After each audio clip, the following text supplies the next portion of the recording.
Okay, I'm going to mute you all. Thank you. And disable the waiting room and admit all.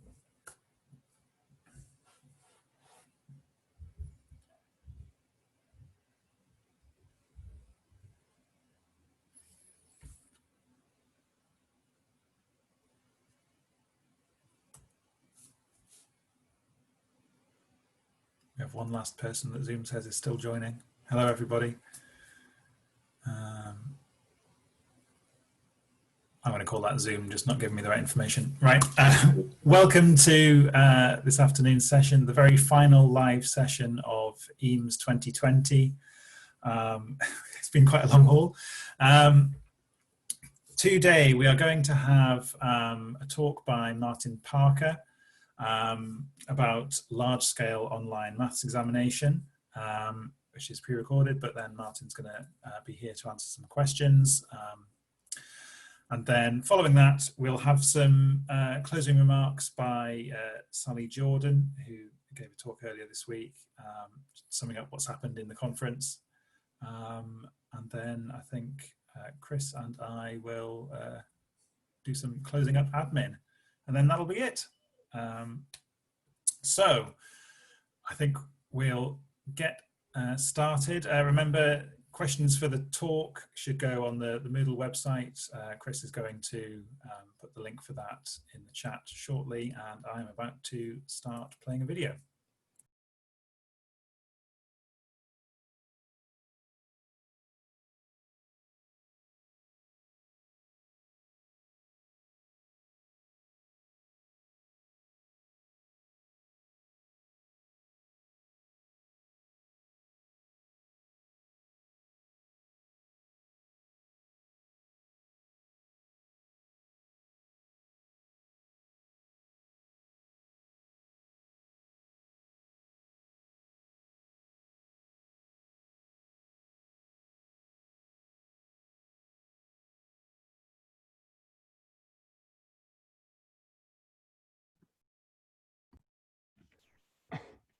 Christine, can we have some sound, please?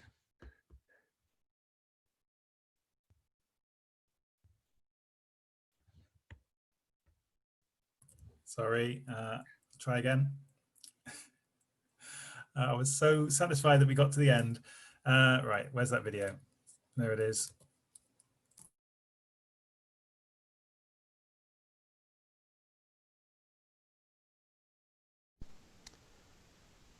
Thank you for joining us, where we're going to talk about the implementation of large-scale online mathematics examinations, some of the successes that we had, some of the challenges that we identified, and also we're going to present some of our thoughts for the future. So the outline of what we're going to talk about today covers our operational context. We're going to talk about the assessment design process. We're going to talk about implementation. And then, of course, we're going to talk about the successes, challenges, and thoughts for the future that we spoke about. Now, there are some caveats that we've got to add before we start the presentation. It's impossible for us to cover every point around the process that we presented. We're condensing down what happened over what is a relatively brief period of time, but for which there was significant amounts of activity. And this activity included dead ends where we had tried things and found that they were not going to be successful or had certain points that were going to cause difficulty later on down the line. So with that in mind, there are potentially going to be some questions that arise, and obviously you'll have the opportunity to ask those. So let's start with the operational context. Thought it would be useful to give an overview of the type of mathematical sciences department that we actually work in. Now, at Warwick, mathematical sciences actually covers separate departments. So unlike many other universities, there is a separate statistics department and a separate mathematical sciences department. These departments work together over this particular period to develop a uniform solution to the particular problem that we're going to be looking at. But overall, we're looking at over 2,000 mathematical sciences students, with students in other departments often taking our modules, particularly students that would be in physics, taking a lot of mathematics and statistics modules. The types of degree course that we operate include single honours mathematics, both 3-year and 4-year versions, Morse, mathematics, operational research, statistics and economics, again 3 and 4-year versions of all these degrees. We've got maths and statistics, and then maths and physics and so on. We've also got data science, discrete mathematics and a variety of other combinations within the maths plus bracket there. In terms of typical assessment, our typical assessment looks as we always use typical, but it goes to the kind of abstract that we had. 10% coursework taken during the term, and 90% is traditional closed book, time constrained, written examination. The university year is term based, not semester based. So term 1 runs between October and December, term 2 runs between January and March, and then we've got term 3 which runs from April to June, which has only just completed for us. Now typically those examinations some are examined right at the start of term 2, but typically most of the examination assessment takes place in term 3, covering, as you can see, quite a few weeks. There is a small break at the end of April. So we had managed to get to around the 13th of March and got the term 1, term 2 teaching out of the way. Some teaching does take place in term 3. Now term 3 starts on the 20th of April, well it did this year, and that's when examinations were due to start. And we're going to concentrate on this period down here, which is where everything changed for us and lots of other people. In particular, we get to the 13th of March when, unsurprisingly, there was a realisation that something significant has to change around the shape of the term 3 assessment. So all assessments and examinations will be online with immediate effect. There would be no first year examinations, and all planned centrally timetabled written examinations were going to be replaced by online assessments. Now these could be assignments, these could be open book assessments, these could be file-based open book assessments. What's the difference between them? So the second one is where you've got, or provide students with the opportunity to submit significant amounts of additional files with their assessment.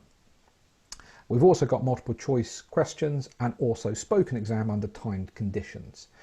Now the approach that we took was around file-based open book assessments. We thought this gave us the greatest flexibility to address an issue that we'll talk about now in terms of the assessment design.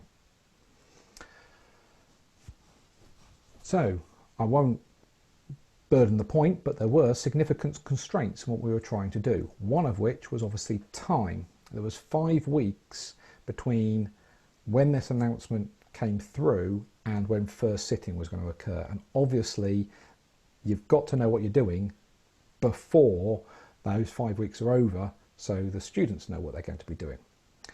There's also constraints around academic rigour, so there's that need to maintain the internal and external quality assurance processes, and all the exams had already been written, moderated and approved by the externals. Any last minute changes are always going to start to cause potential problems around this area here when you make a minor change, potentially introduce a mistake because you're trying to do it more quickly. We also have accrediting bodies. Our programs are accredited by a variety of different bodies, one of which for the statistics modules provide professional exemptions from professional examinations, so protected qualifications. There were also technology constraints, particularly around the technology that the university already had, and GDPR and information security. We couldn't sit there and just suddenly start thinking about doing new things along with all the constraints that we have in terms of securing information. Now, I know that sounds like a strange thing to say, but the students were a constraint, or the students were constrained in some way. They were located all over the world. There are a range of different environments for them, and they also had their predefined study and assessment expectations. Because assessments start at the start of term 3, many of them had already started to prepare for the assessments as they had expected them, the closed book, time constrained written assessments. And this is where we want to spend a little bit of time today thinking about what the student side of this story and how we worked with the students around what we were doing. And in some sense, if we want to think about what we've just said, it's captured in some sense by this quote. So if I had to reduce all of educational psychology to just one principle, I would say this: the most important single factor influencing learning is what the learner already knows. And there's a whole raft of research around this, and I don't want to spend the whole of today labouring these particular points, but in some sense we're talking about evoked prior experiences, which have been spoken about as being divided into 3 separate ideas. You've got the evoked conception of learning, how the students conceive of learning in the specific context of their study, those motivational aspects that are evoked by the context, so you've got evoked motivation, and you've also got the evoked self-efficacy, the confidence students have in their ability to succeed in a specific situation. Now, there's conceptual frameworks in which you can look at evoked prior experiences, and in some sense a lot of it will say something that we would identify with. So we've got this relational model and framework of student learning, which has kind of been used to position some of the empirical work that we've seen. So we've got prior academic experiences, and then we've got overall outcomes. And in some sense you can see some of those prior academic experiences feeding directly into overall outcomes. So depending on how rigidly someone holds on to their prior academic experiences, it can influence their overall outcomes. But also you've got a student kind of centered version of that, which is aligned to the specific situation that the student finds themselves in. So, and how that will evoke particular prior experiences and their perception of the context in which they happen to be working. So everything was changing. The students don't know what's going on, and that creates uncertainty, anxiety, and we've got to try and deal with this very, very quickly. We've also got, if we just ignore that, the students' approaches to learning, often which, particularly when they're at the early part of their degree, are very much influenced with their prior experiences from school and how they learn within school, and then what their particular outcomes would look like in a particular situation as well. And all of that kind of feeds into what their overall outcomes are. Now, with that in mind, we've got a whole new set of ideas around what the students are thinking about. So they originally thought they were going to be on campus. They thought they were going to have some kind of social contact, either with staff or with other students. But more importantly, I mean, there's a whole raft of different things you can put down here, but perhaps more importantly, they're expecting and preparing for a closed book, time-constrained, written exam with a known rubric. They knew what they were expecting. And if we're going to pull that rug from underneath their feet, because we've got to change what's going on, we've got to think very seriously about what the implications of that might be.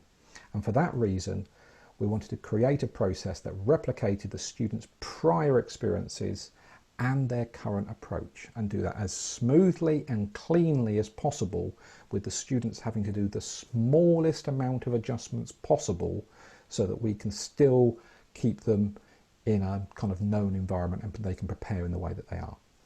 And to do that, we previously mentioned we were looking at files-based open book exam. We were looking at making very minor updates to those current papers, for example, de-emphasising the importance of book work. In terms of technology, we wanted to use tested and well-known technology both on our side and the technology that was going to be available to the students. Many students have had to move very quickly, particularly international students, when they realise they may not be able to get to their home country and may become unable to travel. They may have limited technology available to them. So we had to think about the absolute essentials they would have. We also wanted to work with the students on their assessment experiences and within that context develop literacy around any changes that we were going to make and make sure that these were transparent and clear to the students. So that's what we're going to focus on now, the student side of this story. We'll mention the staff side, but that won't be the focus of what we're talking about. So let's look at the implementation. Now, to give you some idea of the context in which we're looking at, this is the calendar of events. We've kind of set out our aims around the 16th of March, and we know that on the 20th of April, the exams are going to start. So we know that the latest deadline we could possibly set to tell students whether they had or had not been able to adapt to this process, which is something that we definitely wanted to do. We wanted to give them the opportunity to practice any changes in as close to the new fashion as possible, was 17th of April. And practically, we thought the deadline for them to submit their practice would be the 15th of April.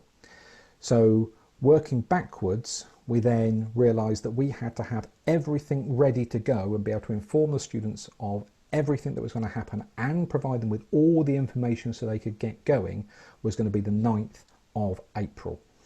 Now, by the 17th of March, we'd already gone through and tested many pieces of technology so that we could get ahead and be able to deal with the technology side of actually getting the students to give us information. So we had very quickly decided that we weren't going to ask them to do anything that changed from them writing the answers to whatever we were going to do. And to do that, we used pieces of technology that will probably be familiar to people based around Office lenses, OneDrive, Genius Scan and Adobe Scan. And as you can see here, what comes from that is the ability to scan a piece of paper. It does some post-processing to make it all look nice and clear for the person who's then got to mark it. So this is the only change that we had implemented in terms of asking the students to do something different. Now, that's what came, the choice of the different ones there came from some of the interfaces and discussions we had with students, which is why on the 18th we had recruited some students and we aimed to get some initial feedback from them by the 20th of March, because we wanted to be able to tell students, whilst not necessarily being able to give them all the details, by the Monday what our overall aim was in terms of delivering the assessments that were going to happen in April, on the 20th of April. So what did we do in terms of that implementation? Well, we quickly wrote a proper practice exam. So we recruited students across the later years, the 3rd and 4th years, and we gave them a second year exam. So we weren't trying to, we just wanted to see how they did. So it's a real exam. We wanted them to do it under time constrained conditions. We gave them some draft instructions about how to use the technology, about what we were going to ask them to do. We asked them to complete the paper under proper conditions, talk about some of the distractions or anything else or difficulties that they faced. We asked them to submit the paper, and we asked them for their feedback on the process. Now, when you're looking at complete the paper there, we'll mention something later on. Do not underestimate that when students are outside of the normal environment, the types of unusual distractions and things that you wouldn't normally think about that can occur during this particular process. Someone next door drilling next to the room that you're trying to do it in, for example. And they provided us with very significant amounts of feedback around a number of different areas, how the quality of the scan, how easy the apps were to use, basically exporting things to a PDF. We wanted everything in a PDF format so that we knew what we could do with it. Anything about using the VLE, which was Moodle for us. And we got a lot of feedback around this, and this was very, very useful. And we had further discussions with them, and we reached this particular point by the Friday. This gave us some time to sit there and digest what they'd said to us and think about next steps. Now what really came out of this was don't change too much. So we developed a online assessment guide which covered, for example, preparing for these assessments, what a time assessment will look like. Now the assessments were going to look as follows. The students were going to have a 24-hour window because they're all over the world. The assessments were still timed, so they start it anywhere within that window and they have 2 hours to do it, plus extra time if it's applicable. And then they have 45 minutes to prepare their submission using some of the recommended apps. And then a random sample were selected for a post-exam sampling conversation. That's what the exam process was going to look like. And then we've got various other parts and instructions around what the shape of the assessment is going to look like. In particular, we spent a lot of time looking at alternatives to using the apps that we had spoken about there, and we basically set what the expectations were for the work that they were going to submit so they could practice doing that, and we developed instructions across a range of different hardware and technological pieces. So once we'd done that, we were in the position to release this practice on the 9th of April, which was a Mathematical Sciences online assessment practice page, which gave them detailed instructions about how the assessment was, the specifics of what it was going to work. We'd already spoken about this to the students. We'd set what a particular assessment would look like. They could submit it. We gave them examples about how to construct it. And this involved over 1,500 students who submitted these pages. They were given feedback against 11 criteria. The reason we did this was to make sure that the work that we got in, we could actually deal with. So that we could actually read it, we could actually mark it properly, we could go through our side of the assessment process without causing any difficulties for the students where we simply couldn't process their work. And they were given individualised feedback against the criteria with suggested changes. Now, of course, we've got 11 criteria. It was either you've done it or you haven't. And of course, one of the reasons we wanted to do a practice was this is a change and everyone wants to know how successful the students were at meeting these new criteria. Here you go. So only 10% of the initial submissions managed to meet all 11 criteria initially. And if you're very quick at adding up, you'll realise that actually 366 students didn't actually submit a practice submission by the deadline that we gave. Now, we left the portal open so that they could continue to submit, and we guarantee that we give feedback by a particular deadline into April. And before everyone worries, not everyone had exams, of those 1,500 had exams starting in April. So we then managed to reduce that down to 163, no submissions.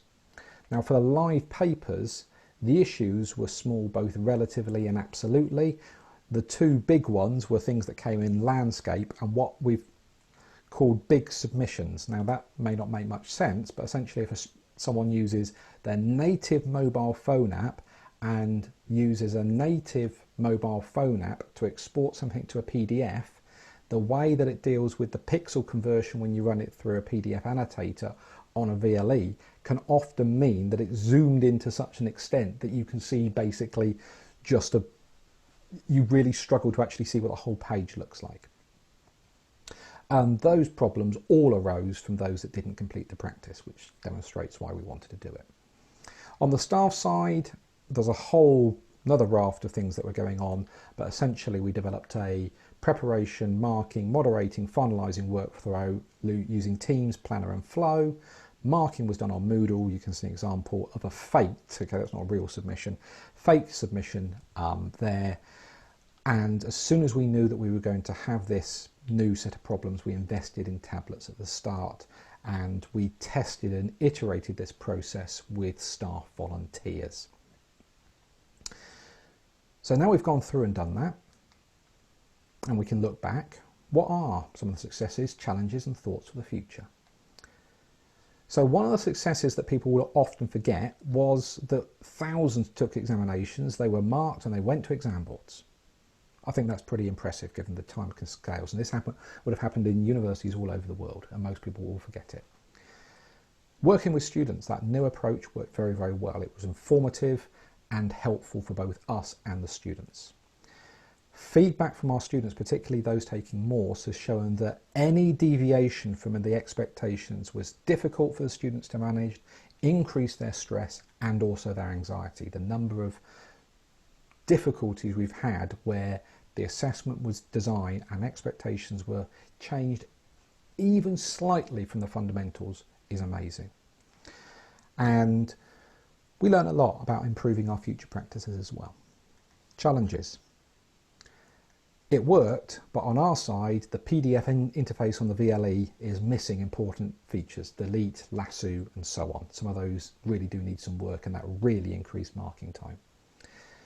Some people might question what the outcomes look like. Well, can you tell which of these is from this year? And I guarantee you've probably got it wrong, but I'm not going to tell you which it is, but I guarantee people will normally select the wrong one out of those. One of those is from this year on a module, but you'll probably select the wrong one. So outcomes seem to be okay, but there is a challenge around maintaining academic integrity, which is why we had the sampling conversations. Thoughts of the future. We used minimal technology. We thought that people having access to a computer and a mobile phone or something like that was a fairly minimal set of technology implications, and we're thinking about that for the future. That's how our assessment and teaching and learning design is going forward into next year. There's still debate, which we're trying to deal with, where people have got the idea that open book means it must be harder. And that's a big debate that's going to have to be had. And it's challenging to have that with some people. Also, do not underestimate the challenges that some of the students will have and will face. They will have challenges that you will not think about. And I think that's really important as we move forward. But with that, that completes the outline of what we were looking at today. So I think it's probably worthwhile opening it up for questions. Thank you. Okay, great. Thank you for that talk, Martin. That was really interesting, an insight into what you did in Warwick. So we're going to move on to questions while I obviously unmute you. Okay, so we've got a few. So first of all, Emlyn Williams asks, was it ever discussed with students, or did you ever consider having the students type or word process their responses? No, some departments did, and it was a disaster. It generated a humongous number of complaints simply because it was a complete deviation from what they were doing. They found it extremely challenging, even with significant amounts of extra time, to adjust their assessment approach from one that was predominantly writing to one that was based around word processing and typing. Some departments, the students had to type their kind of written parts, then anything that was equation-y or something like that, they then had to draw on a piece of paper or do it separately, photograph it, and they were running out of time in the permitted windows to actually include that within the document.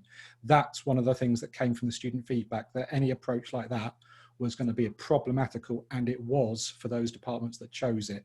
And the list of problems that we're having to deal with arising from that is significant. And the student feedback from SSLC meetings indicates that the students significantly preferred the approach that we developed with them to the approaches that were imposed on them by the departments. So the real problem here is it's mathematical notation and diagrams again, which is sort of across STEM is important. Good, thank you. So I'll just for everybody else, SSLC, I'm guessing is something like Staff Student Committee. Liaison Committee, yeah. Yep. Yeah. Okay. So I asked, and then Chris Jobling asked as well, what was the rest of the institution doing? So what were the arrangements around other departments? Okay, so again, it very much varies. So if you had departments that were typically where writing normally would have been something they could have done, they actually converted their examinations to assessments and just went in that particular direction. That wasn't something that seemed to work particularly well in STEM subjects, where they made a change to the assessment.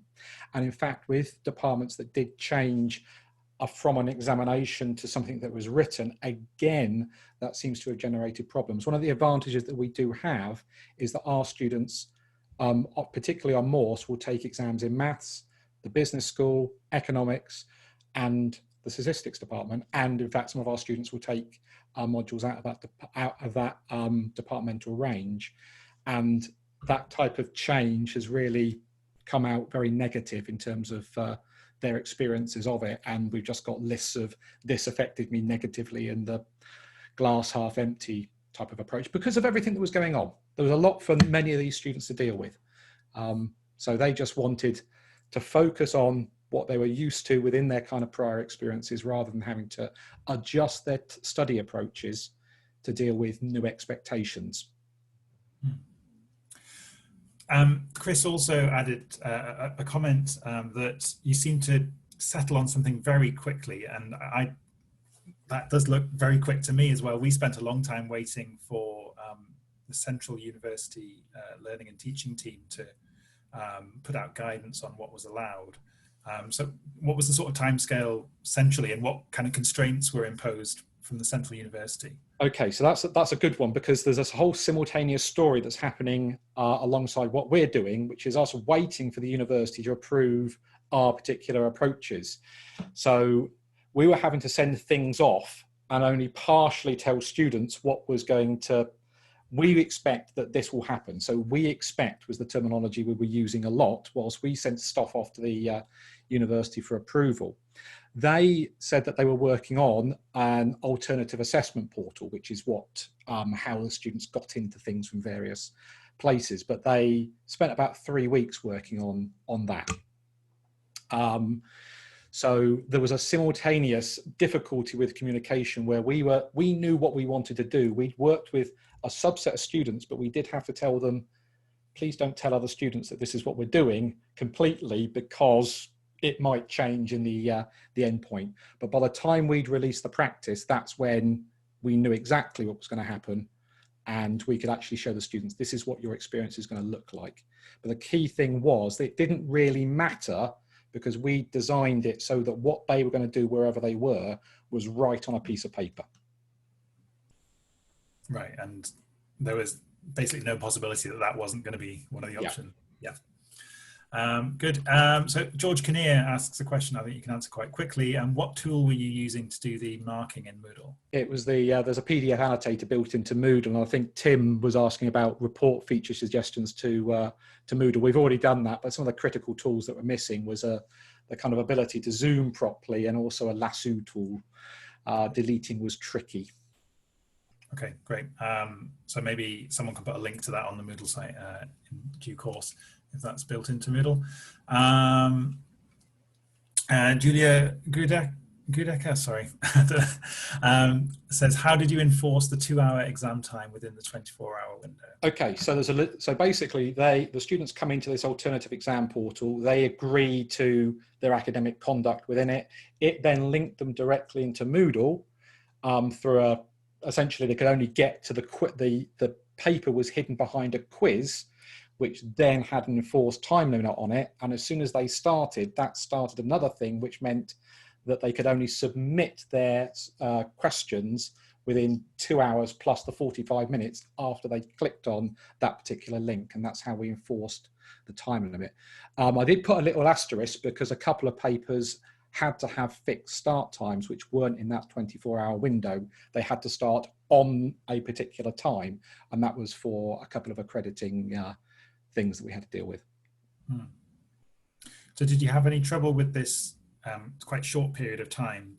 Are any students complaining that circumstances at home meant they couldn't do the exam? Okay, so within, I mean, you were talking about what was happening externally. Of course, one of the things we were considering was whether some were going to be unable to actually sit the exam. So those that were under severe conditions were able to defer their actual assessments. There was a mitigating circumstances procedure, like there would be at any university, whatever it happens to be called, where we had a kind of set of processes if there were technological difficulties, laptop crashed, and all those types of things. And we were sympathetic around those particular requests and set out how the students could evidence that those particular things had happened, and the body of evidence that we would accept for that. But they were, by a miracle, they were quite limited. We are talking single digits in exams that could have had several hundred students within them. So I think one last question, and then maybe we'll shift to the website for these questions. John Meyer asks, were you concerned that students could take the exam early on and then communicate it to their friends who were going to sit it a bit later? Yes, which is why we had the sampling conversations, which was a random sample of students that were selected afterwards for post-exam interviews. And actually this arose from the student comments that they were concerned that others would be cheating. And we also used some there was a lot of metadata that we had that we could actually use to align particular approaches. If someone had managed to access something, well, I'm not saying that this happened, but someone managed to access a paper that they shouldn't have been able to access because of the way they should have gone through it, then we could pick those we could identify those particular approaches. So I think there was some discussion earlier on, previously in the week, that this kind of sampling isn't allowed in some places. So you were allowed, and that worked for you. Okay, yeah. Great. Thank you very much, Martin. That was a really interesting talk. And I'm sure there'll be lots of discussion about this, the way we're going to run exams if this situation continues or arises again. So that was really useful. Thank you very much. Okay, so now we're basically done. Sally Jordan has very kindly offered to say some words, sort of summing up the conference and what's happened and maybe how she feels about it. So Sally, if you're ready to do that, then go ahead. Thank you very much, Christian, and hello everyone. I think the reason it was suggested that I might do this was that I spoke towards the end of the first EAMS conference in 2016, and then I was very much taking a view as somebody who saw herself sitting at the edge of what was going on. That's for three reasons. I'm actually initially a physicist, not a mathematician, though I've done quite a lot of maths in my background. I'm now a professor of physics education. I'm absolutely not a technical expert. I never have been one of those. Much to my amazement, I've understood virtually all of what's happened at this year's conference, so thank you very much to me. I managed to follow it. And the third reason is that I don't actually work directly in assessment very much at present because of the nature of my job. So that was in 2016. At that point, I was a head of department at the UK Open University. And I, very shortly after that, was appointed as head of School of Physical Sciences. And I'm now in my second term in that role. So I think you'll realise that that means that you don't really get time to do anything much other than survive. And particularly through the current pandemic, it's been, I think, what you would describe as interesting. For that reason, I am incredibly grateful that this conference is run online, and actually also the format of it with the morning sessions and the afternoon sessions, and I'm guessing that other people have found that useful as well. It's been recorded, which meant that when I wasn't actually able to get to a particular session, I was able to catch up on it. And the website, which we'll still have till the end of the year, I believe, means that there's still a lot that we can work through. And, you know, there's just, hopefully the conversations will continue. I just think it was a brilliant decision. I believe that decision had been taken before we actually got into the, before the pandemic happened. So it was, great, and I'm very grateful. So I'm just going to reflect a bit on the conference and in general on the state of the assessment of in mathematical sciences, oops, Freudian slip there, as it is in July 2020. So COVID's had a real impact. I don't think any of us would deny that. It's had an impact on many of us personally. Martin was alluding to, the idea that students may not be able to do it. It's affected actually many of us personally. Certainly some of my colleagues have been really very ill, some have been bereaved, and a lot of people have felt very isolated. It's also affected our working world. I'm employed by a university where we usually teach at a distance, but actually an awful lot, Martin especially, what you've just been saying now, an awful lot of that's impinged on us as well, because we usually have written exams that our students, of whom we have a very, very large number, do at exam centres all over the world. And so we've had to make exactly the same sorts of adjustments as everybody else. And I think Tim Lowe's in the audience. He knows probably more than most. He's our Director of Teaching in our School of Maths and Stats. We've had to make the same sorts of adjustments as everybody else. And I think what I want to emphasise is, do you know what? We've done okay. And Martin, you were saying very much that. We have to recognise that. We've had pretty good outcomes. And a lot of people that I've been talking to are actually saying, do you know what, we've learned from these things and maybe they're better than what we've done in the past, and there'll be elements of it that we go on using it. So thinking about the conference for a minute, most of us have participated from home. I did hear one person mention they were in the office, but I know that most of us haven't been. I actually love working from home. I'm really lucky. I'm here in fairly large house, just me and my husband. I know that some people don't actually like working from home. I also know the practical difficulties it causes. I have, by very sneaky observation, noticed 2 small children, 1 dog, and 1 oversized slide rule. That's Chris Sanguine's in the background where he's been working. I just really enjoy it. I love that we are talking together in this way and that we're able to do it. We've had a couple of minor technical problems, but everything's been resolved. Thank you, Tim. Yes, there is 1 piano, and no, I'm not going to play it. I'm just going to move on to talk about the 3 groups of attendees who have sort of observed and the things that's brought out from the conference for me. So, particularly because of the situation in which we found ourselves, there were people who were really pretty new to e-assessment. And I think it's great that there are all those tips for good practice on the website. I think the other thing I'd emphasise is that e-assessment is an enabler. In other words, don't throw out what you already know. It's still the case that there's a need for clarity in the wording of questions. There's a need to make sure that you're assessing the maths, not some other peculiar artifact. There's still a need to think, as we've been doing very much during the week, think about whether you want to assess working. And underlying all of that, there's actually a fundamental need to start by thinking about what your assessment's for.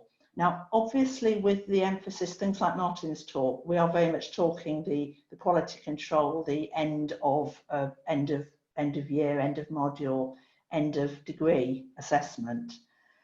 But assessment's just as important for motivating students and engaging students. Interestingly, up until sometime, probably the end of last week, I was really expecting to hear more about feedback in all of this. And then suddenly it started coming. And I loved Vesna's mention this morning of the use of e-assessment as a way of avoiding that feedback graveyard. It wasn't a terminology I'd heard before, and it was really great. There are, of course, the experts here amongst us. I'm sitting looking at some of them. And there's been that real generosity, that real sharing of expertise. I liked Chris Sanguin's comment that he likes the fact that there are actually a lot of different e-assessment systems in prominence at the moment, and that they can all learn from each other. I've known particularly Stack, but I've also known about Numbus and WebWork for quite a long time now. And I just see that development going on and on and on. They just get better and better. And it's great to see that real willingness to learn from each other and that real humility. As I say, they've developed massively in the time I've been working in the area. I would say I first got involved in the assessment. I hate to say it, but it was in 2002. So I am talking over quite a long period of time. I'm also interested to hear that we're moving the sort of focus of the conference. There was a lot of talk about ways in which students can add notes and submit handwritten writing, and ways in which we can mark that. And I think that's important. It's all part of what e-assessment is. And the final group who've been here are the educational researchers. Now, I actually think the educational researchers is all of us. It is me. I mean, it is what I do. But it's all of us, because we actually all want to make that experience for our students better and improve our learning. I'm particularly interested in the at the moment in inclusive assessment, and I was interested, Christian, in your talk on that, and the fact that, you know, write a question in the context of Game of Thrones, which you might think is very clever to do it, but not everybody will understand it, and being aware of those things and engaging with our students to making sure, in other words, that our students don't actually experience assessment in the same way that we do.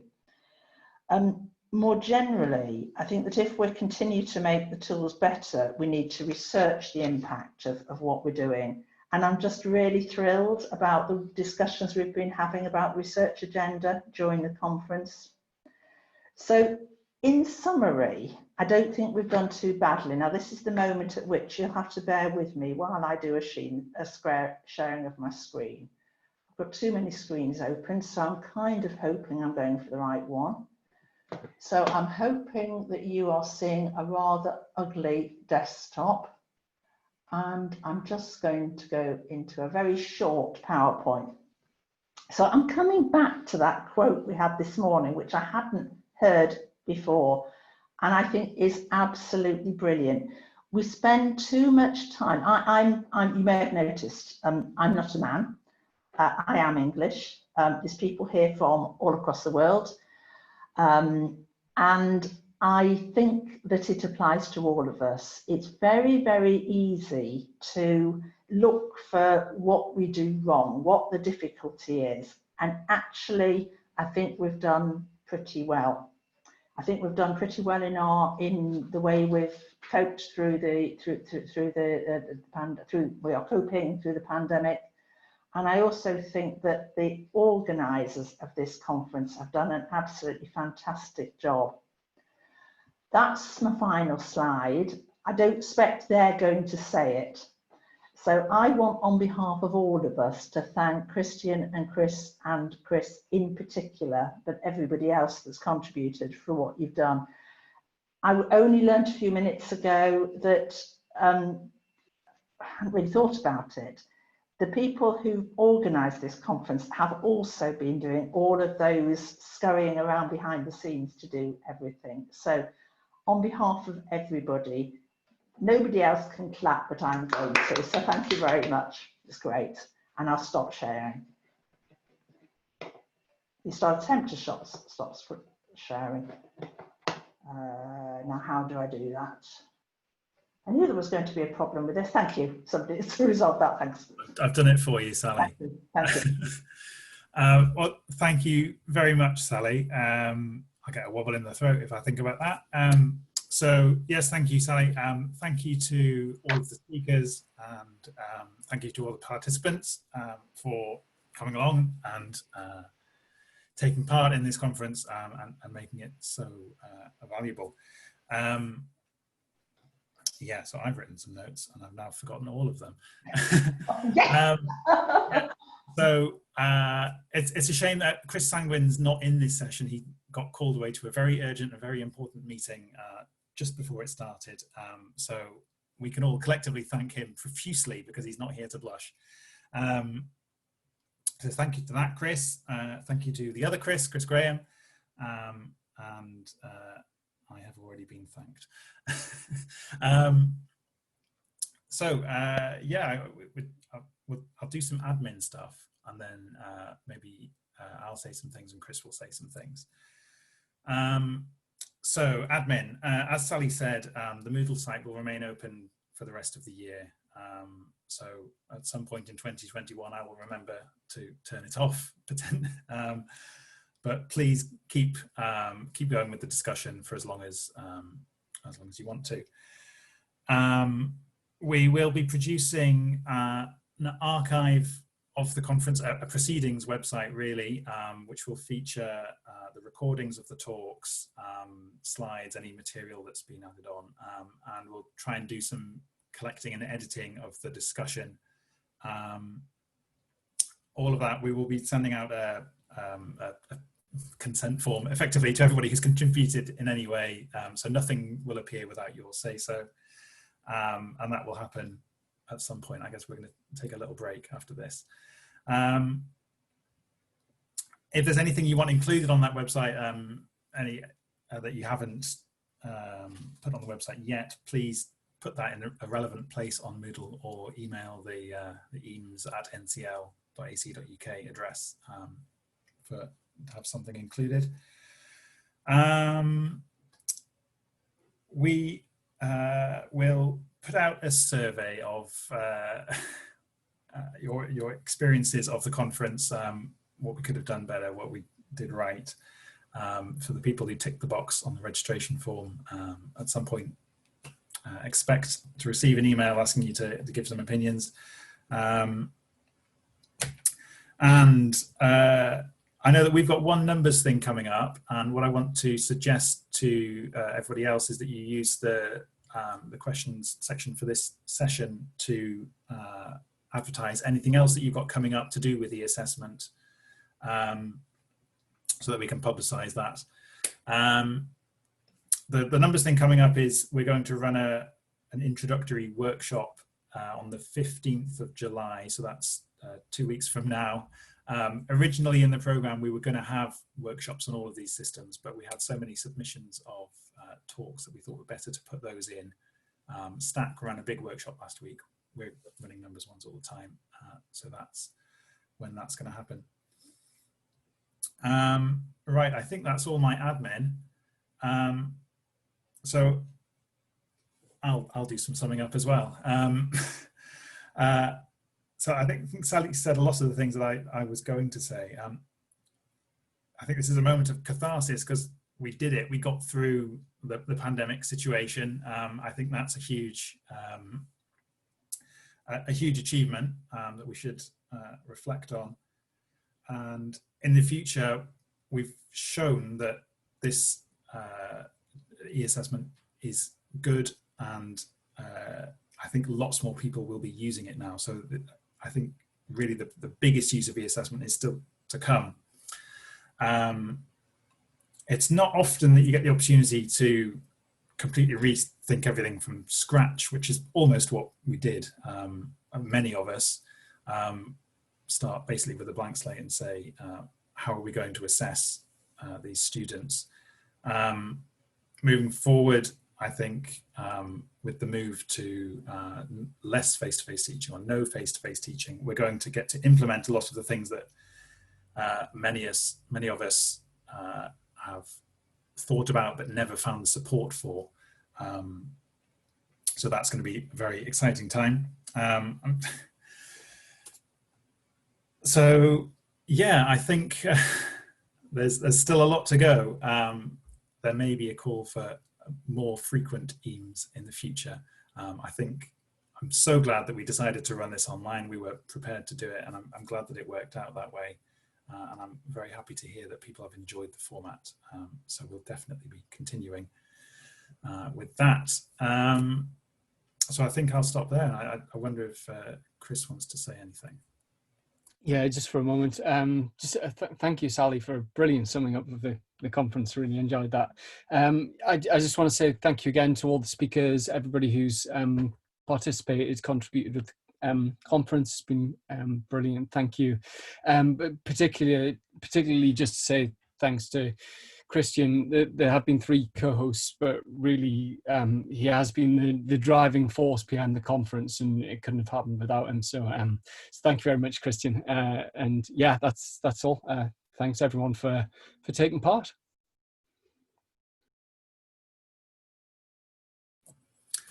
Right, that's the end then, is it, Chris? Now we've closed the meeting quite abruptly for all of these live sessions, but I don't know quite how to do it now. Shall I just go for it? We'll maybe say goodbye, and maybe we'll see you, who knows, 2022 or whenever. Great.